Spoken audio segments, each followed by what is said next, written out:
Jeff's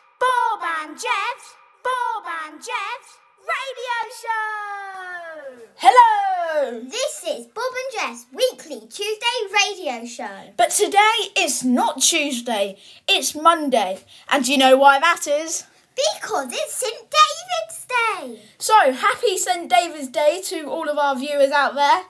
And today we're going to be doing a Welsh-themed show. We are going to do the fact section and the joke section.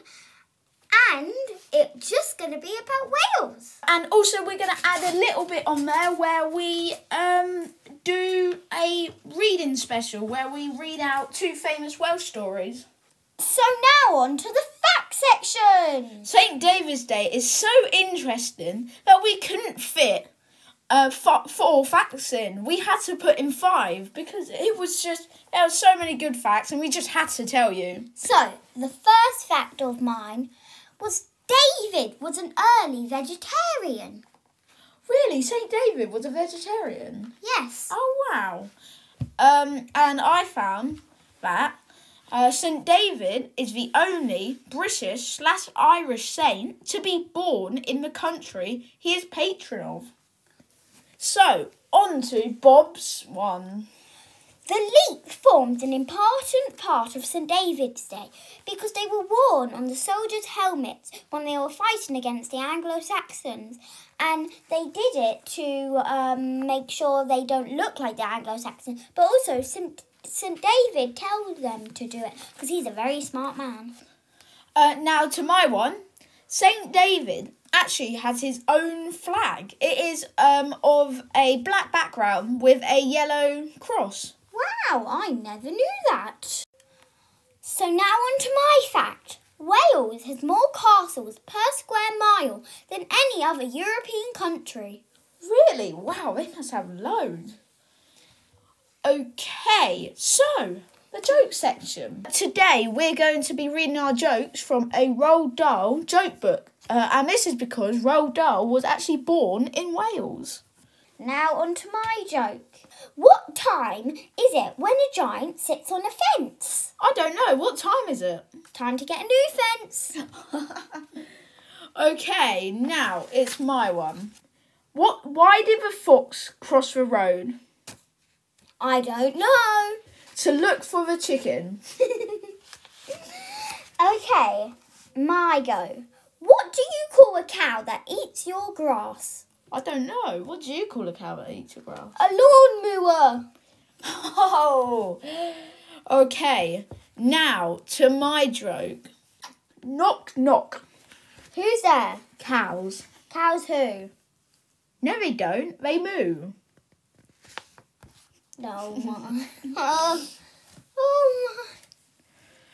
Okay, so now we are going to be doing our famous Welsh stories. Now, we find these stories extremely interesting. Would you like to read yours? Yes, my one is Dave's Miracle. One day, Bishop Dave had to preach at Dewi Levy, but there were crowds of people at Dewi waiting to hear bishops preach. It was sort of a competition, and the one who spoke the clearest would become the archbishop. The other bishops stood on piles of clothes to be heard, but they failed. Then along came David. He didn't have to stand on a pile of clothes. He just began to preach, and a mountain rose under his feet. It was a miracle. Wow, that's a very interesting story about David. Now, on to my story. Now, this one's about the story about the Welsh dragon and the English dragon. According to one story, Vortigern wanted to build a fortress on Dinas Emrys Hill, Snowdonia, but the building materials kept disappearing overnight. His sorcerers advised him that the blood of a fatherless child sprinkled over the rock would stop this from happening. Young Arthur was chosen to be thus sacrificed, but he outwitted Vortigern's magicians by telling them of a nearby well under which lay 2 fierce dragons, one red and one white. When the well was uncovered, the dragons flew out and fought. The red one won and flew off.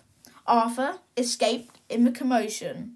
So that's the story of the Welsh dragon and the English dragon under a well.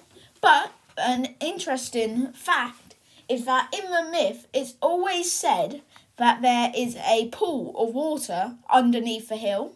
But when the hill was dug out in 1950, they actually found a pool of water. Wow, that is actually quite strange. So, that's the end of today's radio show. Yeah. We hope you enjoyed and have a happy St. David's Day. We'd like to dedicate this episode to our amazing family in Wales. So, goodbye. Goodbye. Bye-bye. Bye-bye.